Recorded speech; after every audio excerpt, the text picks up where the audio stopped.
আমি আমার মা যদি না পড়ে তা আমি কখনো আমার মাকে বকাঝকা করি না, কারণ বকাঝকা করলে বাচ্চাদের অনেক রাগ হয়, আরো জেদি হয়। আমি কখনো না পারলে কখনো বকাঝকা করি না, উল্টা ওর লেখা আরো শেখানোর চেষ্টা করি। বলো 1 2 3। আমি কিভাবে লিখতেছি এটা এরকম সুন্দর করে, তোমার কিন্তু এরকম সুন্দর করে লিখতে হবে। হ্যাঁ, মশা আছে, আবার মশায় খুব জ্বালাচ্ছে। 4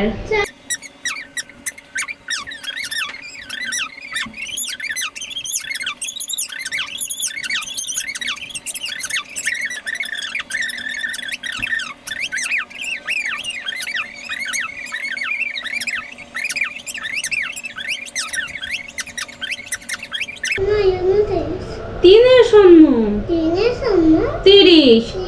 বাচ্চাদের এই যে হাত ধরে লেখানো এও একটা কষ্টের কাজ, মানে সুন্দর করে লেখানো খুব একটা কষ্টের বলে আমার মনে হয়েছে। কারণ আমি চেষ্টা করতেছি সুন্দর করে, কিন্তু মানে আমি একটা লিখতে যাচ্ছি আর টান দিচ্ছে আর একদিকে। আমার মশা কোথা থেকে এলো? মশাই খুব জ্বালাচ্ছে তো। দেখো আমার পায়ের দিকেও কামড়ায়। 3 পিঠে 1 31, 3 পিঠে 2 32। দেখি মশা কোথায়? এই যে মশা।